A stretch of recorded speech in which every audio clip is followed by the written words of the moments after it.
Y doctor, sí se observa. Ya, bueno, podemos empezar entonces. Muy bien, muchachos, ahí hablamos de hipertensión arterial primaria.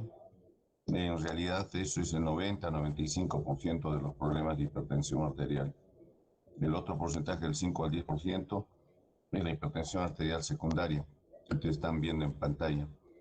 Es un tipo de hipertensión que es inducida por una serie de patologías que son, por lo general, especiales para producir esta circunstancia y que hay que determinarlo antes de terminar con hipertensión arterial primaria. Hay que deducir bien si vamos a entrar a este tipo de hipertensión, porque la hipertensión por lo general es dependiente de una patología orgánica que por lo general es renal, ¿no? Porque ustedes bien saben que el sistema renal o los riñones son los regulantes de nuestra secuencia y control de nuestra presión arterial. Es por ello que es importante determinarlo. Bien, acá dice hipertensión arterial presente en más del 80% de los pacientes con insuficiencia renal crónica. Obviamente, casi el 80%, por no decir el 100% de los pacientes con insuficiencia renal crónica, tiene hipertensión arterial porque prácticamente el riñón ya no regula el sistema del control de presión arterial. Entonces, lógicamente se va a dar esto. Es más severa en enfermedad glomerular que intersticiales, o sea, es en la parte ya renal en sí, es más problemático cuando esta es en la parte glomerular que en las partes intersticiales. Cuando la proteinuria es de 1 gramo y el sedimento es patológico, el problema generalmente es renal. Entonces, el control de la presión arterial es tratado de progresión. Hay que tratar de evitar que esto progrese porque se hacen cada vez más maligno. En el otro lado vamos a ver las causas frecuentes, ¿no? Origen renal, ya estamos viendo ahí, enfermedad renal parenquimatosa y renovascular, cuando es más que todo de la arteria renal. Endocrinológico, ahí está hiperaldosteronismo primario, el síndrome de Cushing, feocromocitoma, hipertiroidismo, hipotiroidismo, hiperparatiroidismo y acromegalia. El hiperparatiroidismo nace en la misma tiroides, la acromegalia a partir de la glándula hipófisis. Otras causas. Hay causas como el síndrome de apnea, de la coartación de aorta o hipertensión arterial inducida por fármacos. Sí puede haber y van a haber, por ejemplo, utilizar en exceso corticoides nos va a llevar a la hipertensión arterial. Entonces ya tenemos que ir viendo ese tipo de actitudes. Otra forma de hipertensión arterial, la hipertensión renovascular, es lo que estábamos hablando, que es pequeña la cantidad, pero lo es. El problema es que potencialmente curable no es tan curable porque la obstrucción de la arteria renal y puede ser por problemas internos propios de la arteria o por problema arteriosclerótico que se van a producir por disminución del diámetro de la arteria. El principal mecanismo de activación es el sistema renino-angiotensina-aldosterona. Eso implica también la disminución del aporte de cloruro de sodio a la mácula densa. Es decir, hay una serie de problemas ahí. En la mácula densa estamos hablando de a partir de la parte que corresponde a la retina. También hay disfunción de la perfusión renal por isquemia y eso es lo que va a llevarnos a la insuficiencia renal. Y también la estimulación de receptores beta que vamos a ir viendo de acuerdo a lo que les vayamos viendo la aterosclerosis está en el 70-80% de los casos. El predominio es en los hombres después de los 50 años. Hay lesión, ahí les dice claramente, en los centímetros proximales a la arteria renal. Es unilateral y el 50% progresa con oclusión total. Así es, lamentablemente, es temprana esta patología cuando es por displasia fibromuscular. Hay lesión en la íntima media y periarterial, porque esto es una invasión de la displasia que produce un cierre total de la arteria. El segmento medio y distal son los afectados y es bilateral. en un tercio de los casos. La progresión, disección y trombosis se presentan permanentemente en este tipo de pacientes. ¿En quiénes sospecha la hipertensión renovascular? Primero, si estas inician antes de los 30 años o menos de los 40 también. Y después de los 55 años también hay que sospecharlo porque es muy común, pero muy pobremente ya. Algunos dicen es muy difícil ocultar un soproabdominal en la zona en la parte renal. Podemos ocultar por adelante, por el abdomen o también por la parte posterior. Es muy difícil, pero después de repente, no he llegado yo nunca a ocultar esto, pero así lo dicen las bibliografías. Hay hipertensión acelerada o refractaria, es decir, de la hipertensión no hace caso al tratamiento, no nos hace caso y entonces hay que tener mucho cuidado para determinar claramente si es refractaria. Hay que tratar de insistir con 2 o 3 o 4 medicamentos para frenar esta situación. El diagnóstico para el paciente en la insuficiencia renal de etiología es incierta. A veces no tenemos un criterio determinado en la decisión de cómo va la insuficiencia renal en el paciente cuando tenemos este tipo de patologías. Y bueno, de ahí también hay insuficiencias renales que se presentan por los IECAS, y eso es lo más común, los IECAS más que todo. Acá vemos la displasia fibromuscular.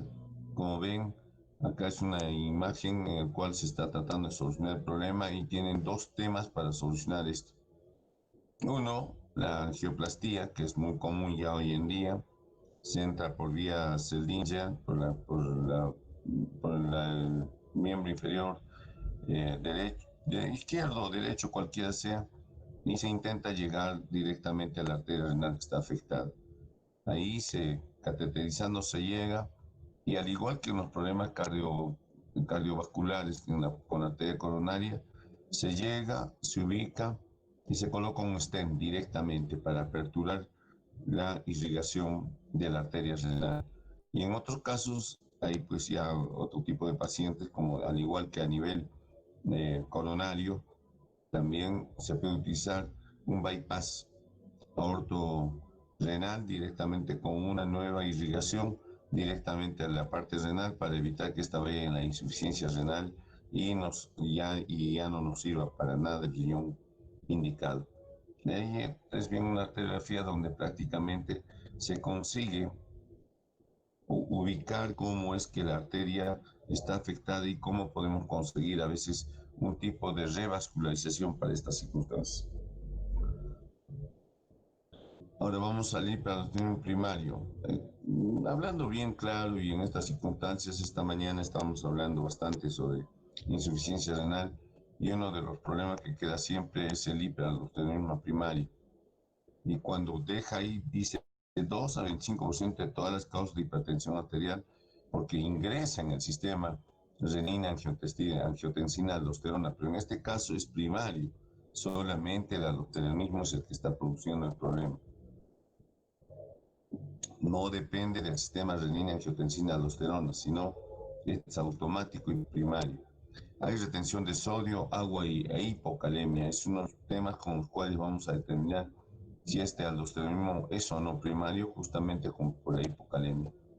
Los pacientes hipertensos con marcada hipocalemia, ya saben que el potasio a nivel orgánico es 3.5, su cantidad exacta es como cuando manejamos el sodio, está en cantidades altas, 142 miliequivalentes por litro. En este caso, y el cloro, 104, 106, 108, y el potasio es 3.5 a 4.5.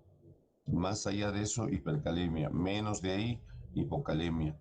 Y la hipocalemia es bastante severa, porque si utilizamos diuréticos, eliminamos.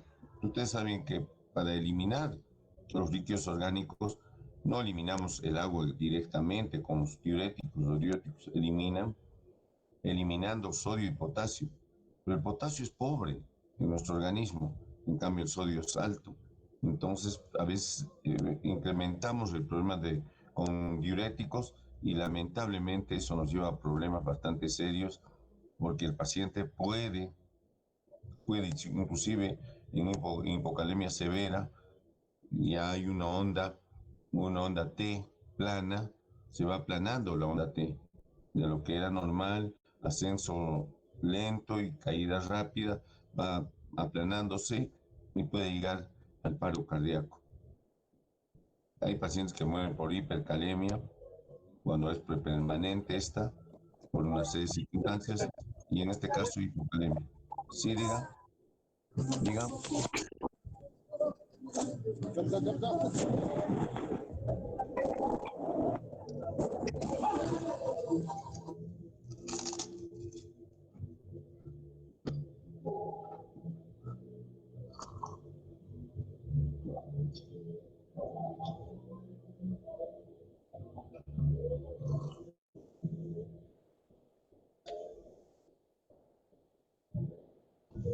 Bueno, continuando, habíamos hablado que la hipertensión refractaria es muy dificultoso manejarlo.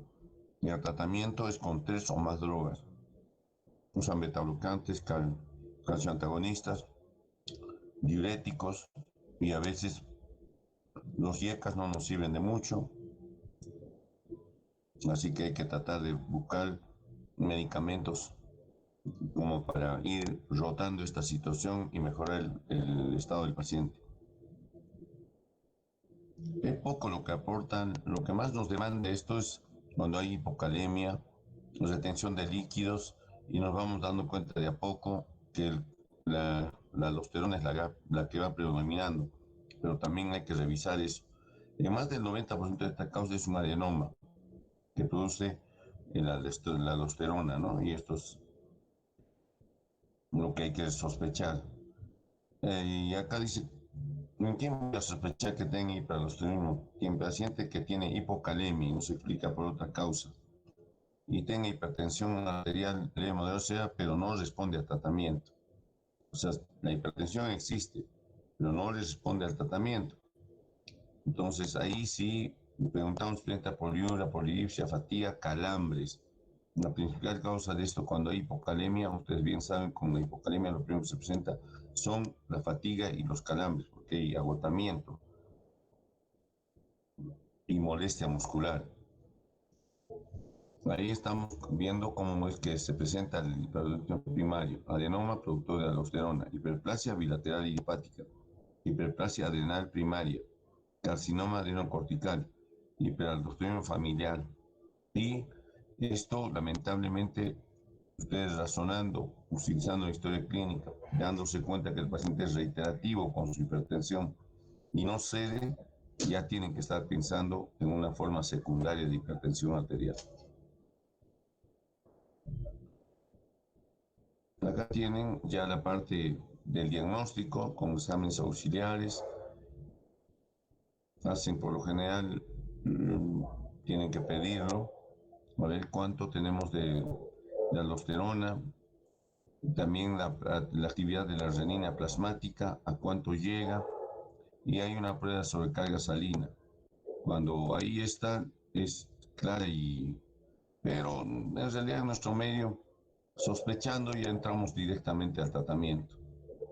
Bueno, el adenoma es curativo directamente en 100% de los casos, y ahí ven ustedes el, el material obtenido de la cirugía. En la tomografía se puede identificar, en la resonancia magnética no. Y también tenemos que hacer un tratamiento donde nos puede responder al tratamiento, y responde al tratamiento, nos damos cuenta rápidamente. Es fundamentalmente la espironolactona. Tenemos que utilizar el espironolactona, que lo tenemos en cualquier farmacia y en cualquier circunstancia en los hospitales. Utilizamos bastante esta medicación para frenar a veces la cuestión de hipertensión arterial. Evitamos dar solamente diuréticos como la pues en este caso a veces permanentemente estamos dando la unión de un diurético con beta-bloqueantes o calcioantagonistas. Entonces directamente ahí utilizamos un diurético. Pueden utilizar ustedes la furosemida, todo, pero lo más común por lo general es utilizar una tiacida. Y cuando vemos que no responde, podemos utilizar especialmente en una sospecha de que pueda existir esta enfermedad, la espironolactona. La dosis 25 miligramos cada 12 horas cuando existe este tema o cada 8 horas. Pero normalmente lo utilizamos como colaborador de hipertensión arterial una sola vez por día, o sea, solamente en la mañana, temprano, con el medicamento aditivo, y eso es lo que utilizamos para poder controlar esto. El feo como se toma, como ven ustedes, este es un problema de la suprarrenal, en donde el tejido que se presenta ahí es un tumor que está en la médula suprarrenal. El otro tema de del exceso de lo que estamos viendo, el tumor que te produce una retención excesiva de líquidos, era en la parte cortical de la glándula suprarrenal. Y ahora nos enfrentamos ya también a un tumor, la aldosterona siempre está pues en la parte cortical, y esta ya también es de la médula suprarrenal. Estos son ganglios que se pueden presentar y que producen esta sustancia, y ven el abdomen, claramente se ve los lugares donde se producen, y también en la glándula, en la médula suprarrenal es la misma. Y se presenta 1% de la población hipertensos. Siempre está aumentado un poco, a veces, de acuerdo a las circunstancias, está aumentado un poco siempre la cantidad en la glándula. El feocromostoma, si bien no es tan agresivo, está siempre aumentado su secreción a nivel de la médula suprarrenal, y a veces hay pacientes que están conscientes de hipertensión que se les presenta circunstancialmente. Por eso hay pacientes que van a venir a referir, me sube la presión y baja la presión. No sube y baja la presión, es estable. Pero parece ser que hay en pacientes con estrés, se activa este pequeño feocromocitoma y nos va a producir problemas bastante severos. ¿Por qué? Secreta adrenalina, noradrenalina y posiblemente dopamina. Todas estas sustancias son estimulantes de la presión arterial y bastante agresivos, porque lo usamos en pacientes de alto grado de gravedad, cuando están en UCI o cuando están en problemas severos, en emergencias. Utilizamos esto en los pacientes que tienen presión arterial baja, o hay una hemorragia digestiva, hay pérdida de la volemia por una u otra circunstancia, y a veces también en casos en los cuales hay hemorragia digestiva alta, utilizamos estas sustancias para salvar la vida del paciente. Eleva rápidamente, y mientras vamos dotando de líquidos al organismo, vamos utilizando esto. Y en este caso ya se produciría el exceso de esta adrenalina y noradrenalina. Es un tumor de los 10%, dice 10% familiar, 10% bilateral, 10% malignos y 10% extraabdominal. Se puede producir en varios ganglios especiales en el organismo. Bien, ahí están las manifestaciones. Hay dolor de cabeza, hay jaqueca, hay sudoración, hay palpitación, hay arritmia, hay taquicardia, hay parálisis extrema y ataques de pánico. La cefalea es lógico. Si hay hipertensión arterial, la cefalea va a aparecer, pues. La jaqueca, diríamos que es también otro tipo de cefalea. La sudoración, ustedes bien saben, cuando hay problemas orgánicos de nosotros, lo primero que se manifiesta es la manifestación simpática, sudoración, y seguramente palidez extrema y ataques de pánico que nos da. Paralelo a eso, por el mismo estímulo que da la adrenalina y noradrenalina, se va a producir las palpitaciones. La palpitación significa que está manifestándose el corazón con un golpeteo en el pecho. Ese golpeteo en el pecho es porque la frecuencia cardíaca superó los 100 por minuto. Eso tengan en cuenta siempre, las palpitaciones no son comunes. Todos ustedes están ahorita con una frecuencia normal de 60, 70 u 80, y en ustedes no va a haber palpitación. Pero si alguno de ustedes tiene algún problema, algún inconveniente o estrés, o así en posición de descanso y sentados, les puede aparecer las palpitaciones, y esa palpitación es porque ha superado los 100 por minuto de la frecuencia cardíaca. Obviamente esto va a llevar también una arritmia. Una arritmia es un cambio de ritmo. Si pasamos 100 por minuto, estamos en una arritmia. Puede ser una arritmia rítmica. O sea, si yo tengo 110 permanente durante 10 minutos, es una arritmia rítmica. Si yo tengo 108, 110, 115, 120, 102, 99, otra vez 110, eso ya es una arritmia arrítmica. Y lo otro es la arritmia rítmica. Y la taquicardia, si la palpitación existe, es porque hay taquicardia. Entonces, está de más algunas cosas, pero se tienen que complementar y tienen que conocerlo.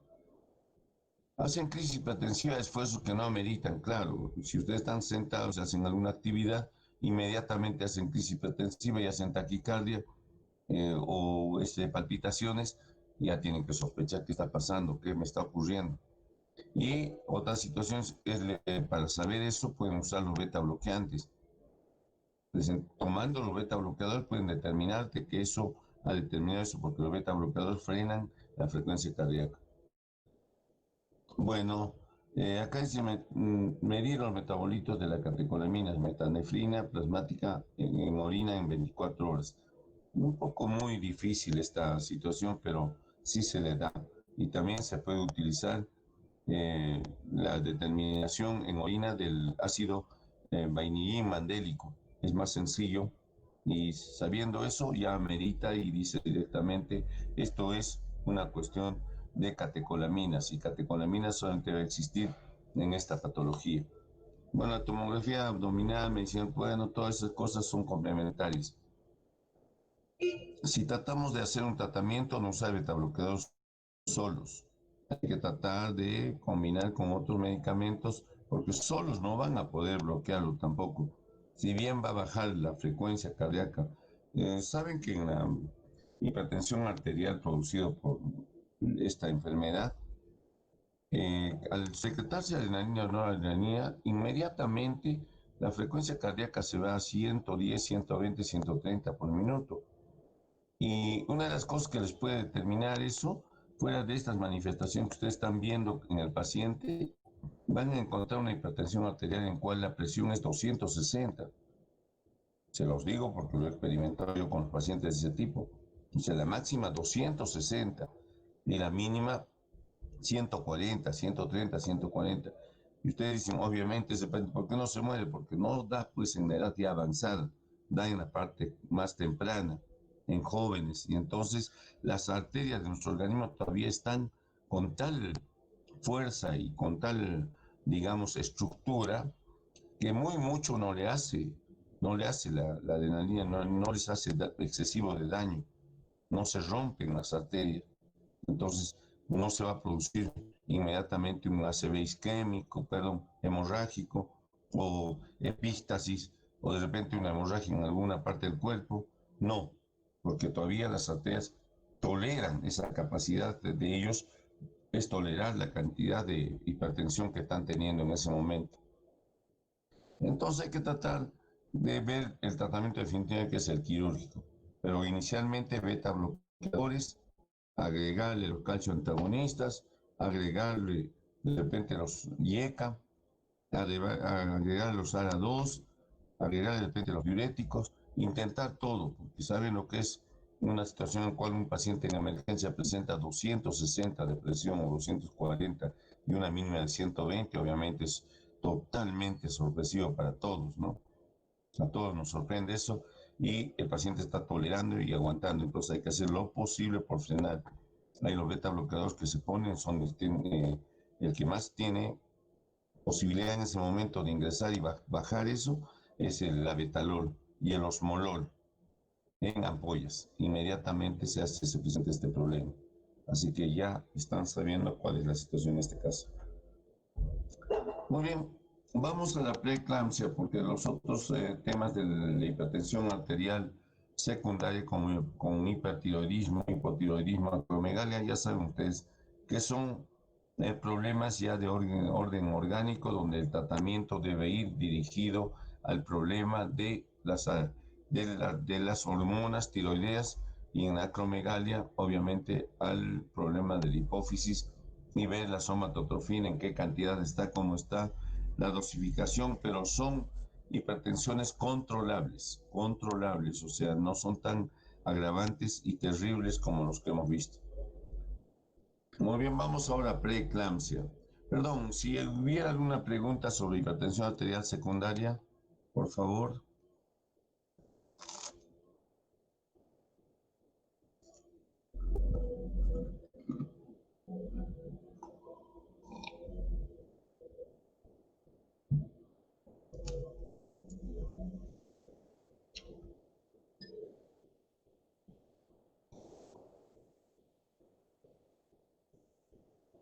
No hay, por favor.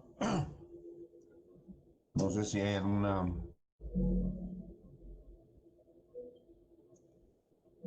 Entonces, ya saben, en la hipertensión arterial secundaria, el problema es renal o suprarrenal. Suprarrenal, cortical o medular. Y las otras ya no se van a olvidar ustedes. La tiroides y el otro es la acromegalia, que puede presentarse en los tumores que pueden presentarse en hipófisis. Pero no se olviden, pueden preguntarle, esa es una pregunta, examen. ¿Cuáles son las causas de hipertensión arterial secundaria? Ese 5 o 10% es renal, o es suprarrenal, y en la suprarrenal cortical o medular. Cortical, el aldosteronismo. Medular, ya está en el feocromostoma. Y si es hipofisiario, la acromegalia también va a producir porque estimula la acromegalia va a estimular a la suprarrenal, va a estimular la tiroides. Entonces es secundariamente que se produce este proceso de hipertensión arterial. Bien, la preeclampsia voy a describirla rápidamente, pero después les voy a comentar lo que necesito que sepan y cuál es la implicancia para ustedes que son estudiantes ya prácticamente están ustedes terminando la carrera, ya no les falta nada, ya han externado, ya van a ser internado y obviamente es necesario que ustedes tengan un conocimiento criterioso de que esta enfermedad, les he explicado a mis grupos que ya pasaron conmigo, que debemos de tener mucho cuidado porque nosotros somos los que debemos de tener esta enfermedad. Es dependiente de nuestra capacidad, de nuestro criterio y de nuestro seguimiento. Muchas veces los médicos creemos que un paciente le da una receta y se fue y se acabó el problema. Y no es así. En este caso de esta enfermedad, el seguimiento del paciente es muy importante. Y les voy a indicar por qué.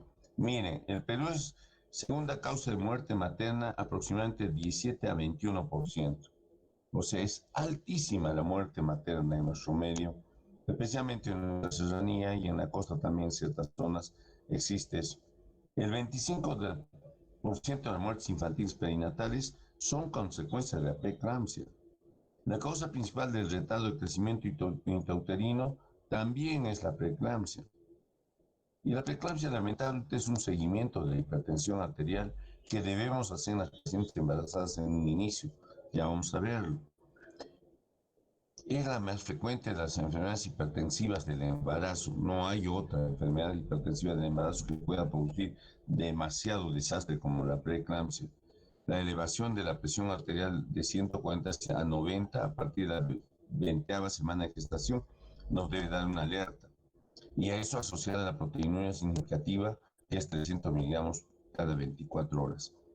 Esto mismo, este pequeño resumen que está acá, nos está dando cuenta de que somos los causantes de este problema y no lo sabemos controlar. Si yo les llamo a mi grupo, que es ahora, creo que son 6, 7 mujeres, estoy viendo que a mi entender es difícil de entender porque en mi época éramos muchos varones que estudiaban valor en medicina y pocas mujeres, pero hoy en día veo en mis grupos más damas que varones. Y eso es muy alentador, muy criterioso, porque las mujeres han tomado ya su decisión. Lamentablemente para ellas el drama es mucho más largo. Los 7 años de medicina, el año de serums, otros 2 años en periferia, otros 3 años en la especialidad, y después hay que pensar en la maternidad. Hay que pensar recién en la maternidad, ¿no es cierto? Y entonces, ¿cuántos años ya tiene la dama? 31, 32, 33, 34. y recién pueden llegar a un hospital y decir, bueno, ahora sí puedo tener mi familia, es muy duro. Por eso la medicina es muy sacrificada, les quiero comentar, sin desagrado, pero con mucha preocupación que este último año en mi hospital, eh, tres colegas mujeres ya superiores a los 45 años tuvieron sus hijos por otras circunstancias, no por la normal, no por la vía normal, porque se van olvidando de ser mamás y cuando se dan cuenta ya es demasiado tarde y no pueden tener su bebé. Entonces muchas cosas son combinadas esto. Pero yo les digo ahorita, esas damas que están ahorita del grupo que voy a agarrar, que son 6 o 5, quisiera que vayan a su casa y se controlen, o bueno, están en casa, creo, cada uno de ustedes, que se controlen la presión arterial. Y van a ver que todos ustedes no tienen una presión superior a 100 milímetros de mercurio y una mínima de 60 o 70. Esa es la presión normal de una dama de 20, 21, 22, 23, 24, 25, 26 años. Esa es la presión normal. ¿Y qué diablos ha pasado para que una paciente que esté en gestación y el primer mes, bueno, si ha habido preocupación de ir el primer mes, pero a veces no van el primer mes, al menos en el interior de las provincias, las pacientes ya van cuando no les ha venido la menstruación durante de repente 2 o 3 semanas, entonces ya van a las 8 o 9 semanas de gestación y le controlan la presión y resulta que le encontramos lo que le estoy diciendo, 160. ¿Ya? Porque todavía no asociamos la proteinuria todavía en esto. Simplemente 160. ¿Será justo que yo no la haya controlado a las 12ª semana, a la 15ª semana no la haya controlado y la paciente ya tiene 120, 80 y después 130, 90 y después 140, 90 y para mí sea normal? ¿Será normal eso? Que la hipertensión suba en 2, 3 meses así, como si nada más, o será que no estoy dándole la importancia del caso? Y vuelvo a reiterar lo que reitero con mis grupos. Por favor, la hipertensión arterial no lo dejen en las manos de la enfermera, no lo dejen en las manos de las técnicas, ni dejen en las manos de las obstetrices. Ellas con su trabajo no hacen nada y además no saben medir bien la presión, no saben medir bien adecuadamente las cosas, excepto el personal a veces entrenado de enfermería que está pues en, en los sectores donde nosotros exigimos bastante seguridad en el control del paciente. Ni aún así, le estoy comentando a mi grupo y ayer hemos hablado de hipertensión arterial.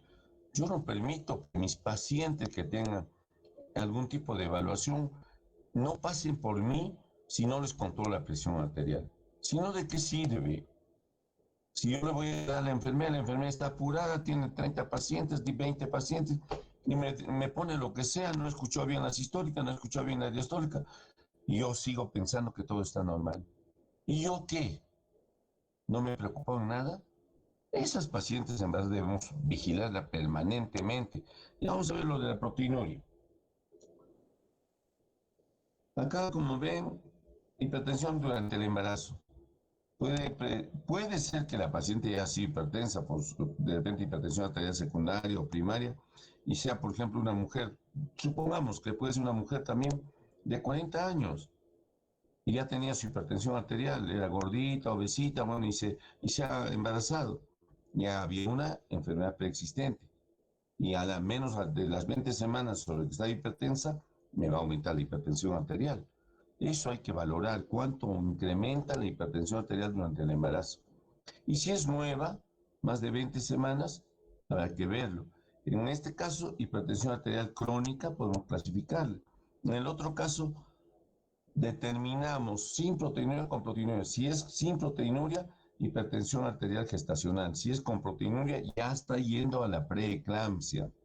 La preeclampsia. Y si persiste después de 2 semanas de puerperio, ya lo clasificamos ahí. ¿Y cómo sabemos la proteinuria? Es tan difícil estar supongamos, voy a estar, supongo que tengo un biólogo en el laboratorio, ¿no?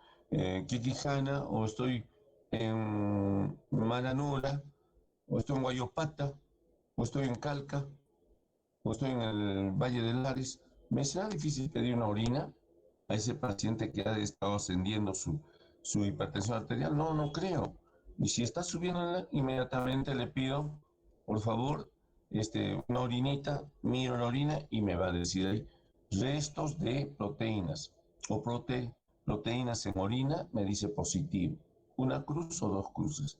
Suficiente para mí, para que yo a la paciente la mande a un centro de mayor complejidad y pida solamente su proteinuria y qué cantidad tiene y su control.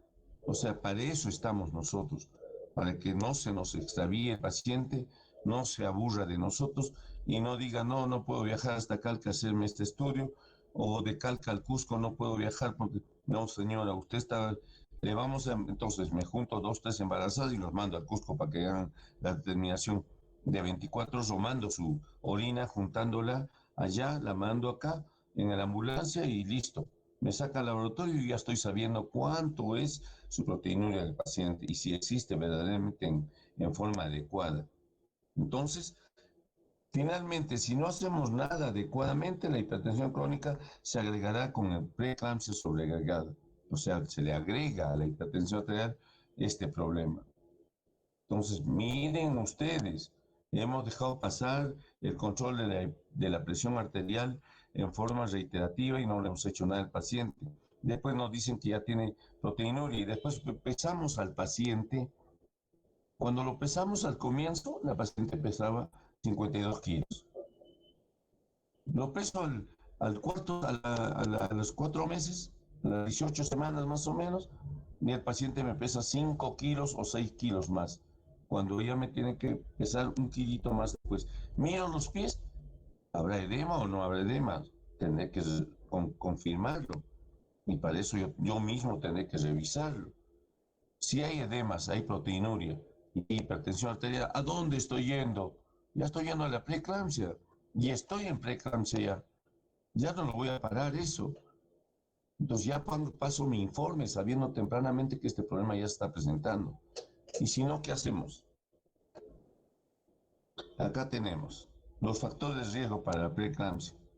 Y todo funciona de acuerdo a cómo controlemos nosotros. La edad materna puede ser de 40 años y multípara, puede ser 40 años primípara, puede ser primigesta, puede haber tenido preeclampsia previa, o sea, todo al final se conjunciona en una sola cosa, la falta de control de nosotros. Pues puede ser pacientes nulíparas que van a tener primer embarazo y tienen 18 años, como también primerizas de 40 años, o ya han tenido una hipertensión en alguno de sus embarazos, teniendo 4 o 5 hijos, pueden tener este problema. Y también es muy común el embarazo gemelar, por eso están dándoles acá las pautas. Ahora, el índice de masa corporal, por supuesto que es importante. Si yo, una paciente que el primer mes la peso y ella pesaba solamente 52 kilos y después al tercer, cuarto mes lo peso y pesa 65 kilos, ¿cuánto ha aumentado? 13 kilos, ¿por qué? ¿Qué está pasando? ¿Solamente es la dieta o estás reteniendo líquidos y no está haciendo edema? Y el edema se va a incrementar más si hay mayor pérdida de proteínas. Porque ¿cuál es la proteína que se sale por el riñón cuando hay la eclampsia, la preeclampsia? Lo que sale es albúmina. ¿Y quién es el que retiene líquido dentro de la circulación de nuestro cuerpo? Si no es la albúmina. Las albuminas no tienen nada que ver. Las albuminas son de alto peso molecular, están encargadas de otras cosas. La albúmina son los algodoncitos que retienen los líquidos y absorben en su retorno para que el líquido regrese a la circulación. Si yo tengo poca cantidad de proteínas, especialmente de albúmina, inmediatamente me daré cuenta que está reteniendo líquido en periferia, y periferia es por los miembros inferiores y los encontraré edematizados. Entonces inmediatamente le pediré al centro que estoy enviando un informe primero de cuánto es su proteinemia. Y ahí veo que su proteinemia está en 6 gramos, cuando lo normal es 7.2 a 7.5. Y de eso me dirán que 4.2, 4.5 está normal mis globulinas. Y mis albuminas están menos de 2 o 2.5. Entonces ya me está respondiendo eso a una serie de preguntas que me he hecho y que no sabía cómo calcular el problema de la paciente. Bueno, ya hay condiciones médicas preexistentes, puede haber pacientes con diabetes y anticuerpos, bueno, ya son cuestiones complementarias. Muy bien, y vuelvo a reiterarles, el cuidado del paciente en la hipertensión, la albuminuria, el sobrepeso, los edemas, eso es lo que hay que hacer. Y antes de que llegue a las 24 o 26 semanas, ya están vigiladas esas pacientes y bien vigiladas por ustedes. Y también ya conoce el centro, no el centro de salud, sino el hospital al cual van a derivar, ya conoce el estado de la paciente. Eso es lo que se hace en medicina, evitar que la enfermedad llegue con agresiones en el cual comprometan la vida de la paciente y del niño. Y no lo hacemos. Esto es nuestra responsabilidad. Gracias a Dios, en estos últimos 2 años ha bajado totalmente esta situación. Ahora no sé en la pandemia qué habrá ocurrido, pero no quiero saber nada de eso, pero les digo que el año pasado el Hospital Lorena tenía 0 de muertes maternas y el regional 0. En el 2019 sí ha habido problemas. El Hospital Lorena 1 y el Hospital Regional 4. Entonces, pero todo le echan la culpa a los hospitales directamente. El drama viene desde atrás. Y si no estamos en periferia, ¿por qué no vigilamos eso y hacemos que ese paciente llegue antes de que llegue a una eclampsia severa? O ahorita vamos a ver qué complicaciones tenemos. Ahí tienen criterio de severidad. ¿Cómo vamos a ver un paciente embarazada de 6, 8 semanas con una presión de 170, verlo con una presión arterial sistólica de 160 y una presión arterial diastólica de 110? Es increíble, es imposible. ¿Qué nos pasó? No lo vimos al paciente, no se nos pasó por la vista, total parecía que estaba bien. Y bueno, ahí están los síntomas premonitorios, hay cefalea, hay escotomas, hay dolor abdominal, hay de todo. Y acá viene el problema mayor. Esto es cuando lo ven ustedes. Y después, ¿qué pasa si hay fallas de órgano? ¿Qué es el síndrome de HELP? El síndrome de HELP es la insuficiencia hepática, porque esta enfermedad agrede al hígado, y ahí ven el TGO 70, el LDH 600. ¿Qué ha pasado? Hay destrucción severa, inmediata del hígado. Y este es el síndrome de HELP. ¿Y qué es lo que hace el síndrome de HELP mayormente? Afecta la coagulabilidad de la sangre de esa paciente. Y entonces acá bien, ahí están diciendo creatinina mayor a 1.1. O sea, la creatinina está elevada y el riñón está fallando. Oliguria, edema agudo de pulmón y eclampsia. Todo esto se junta y nos lleva a la muerte del paciente. Ya, bueno, el tratamiento, pero vamos a volver al anterior. En el síndrome de HELP, les quiero dar un criterio, cómo es el síndrome de HELP. Viene el paciente, llega primero, lo primero que hacen es que pase por el cardiólogo, que evite inmediatamente que siga subiendo la hipertensión arterial. Nosotros metemos inmediatamente la betalol o le damos medicamentos que son permitidos dentro de lo posible para que tratar de sacar al paciente de esa hipertensión arterial, porque llegan con 170, 110 o 160, 100 y la paciente está convulsionando. Llegan con convulsiones. ¿Y qué hacemos frente a eso? Tratar de bajar rápidamente y que entre a sala de operaciones. Entra a sala de operaciones, papá, sacan al niño. Y no nos hemos dado cuenta que ya el hígado había estado totalmente inhabilitado y empieza a sangrar la paciente. Sangra, sangra, sangra.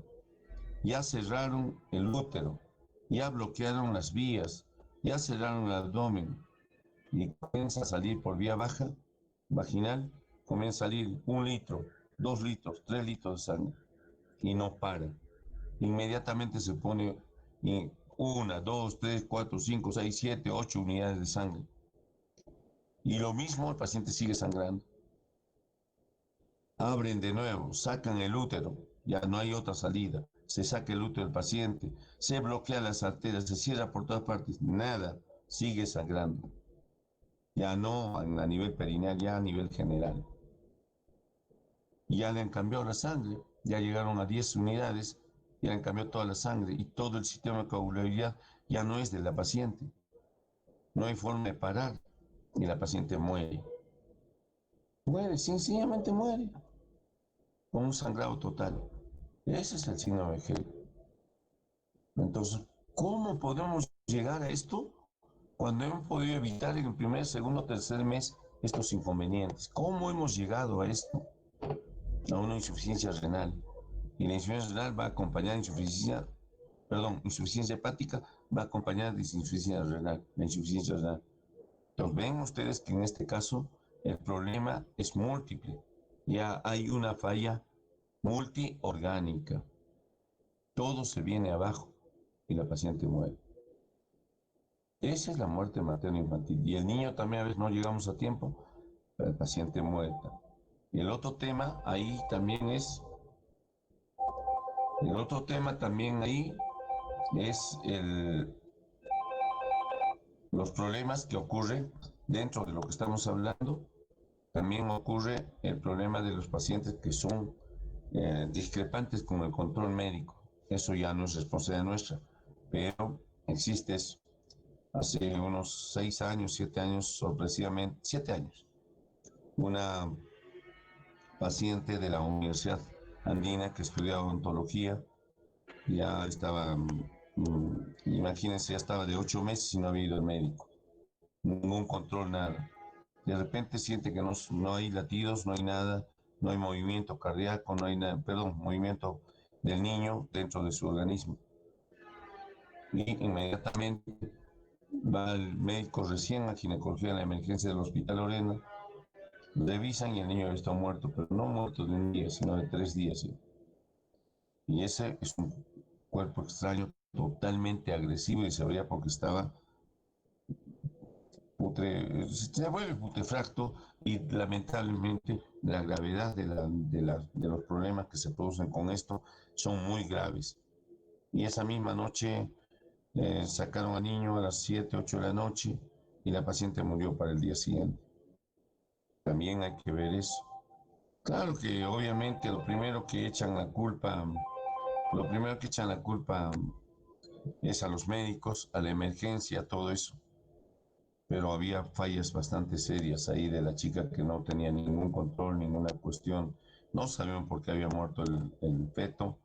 Y como ven, a eso se llevan en estos problemas. Solamente quiero darles pautas, siempre el control desde el primer mes, siempre el criterio de los análisis, siempre revisarse a sí mismas, ya que ustedes van a ser médicos, y dentro de ustedes así deberían hacerlo a los pacientes que les lleguen. Esa es la causa de nuestros problemas y lamentablemente si hacíamos las cosas desde el segundo mes correctamente y adecuadamente y siguiendo al paciente, no pasaba esto. Inclusive hoy en día hay unos hogares en el interior de nuestro departamento, de nuestra región, en algunos lugares, en algunos distritos, donde tienen unos hogares las mujeres cuando llegan al octavo mes. Como hay mucha severidad en esta cuestión, los pacientes también son descuidadas, todo, directamente va un grupo itinerante en el cual va un ginecólogo, un pediatra, una obstetriz, enfermería, anestesista, y directamente esperan cualquier tipo de alerta en los pacientes, séptimo, octavo mes, están haciendo la cesárea ahí y los mandan para la ciudad después de la cesárea. Así se está haciendo hoy en día para evitar este tipo de inconvenientes. Bueno, el tratamiento, si es leve,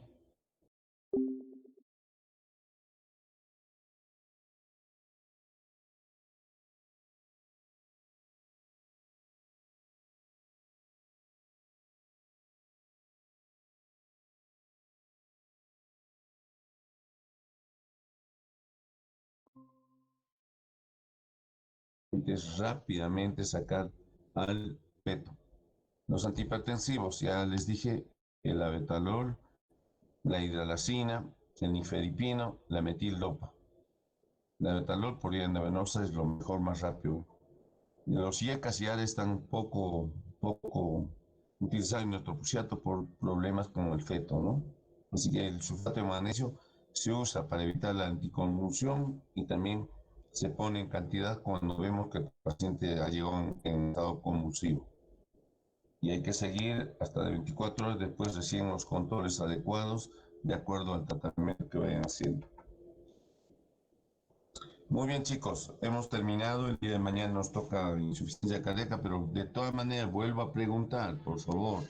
¿Hay dudas? ¿Hay alguna cuestión que ustedes quieran preguntar? Quisiera que tengan la amabilidad de preguntar para salir de alguna duda. Adelante, por favor.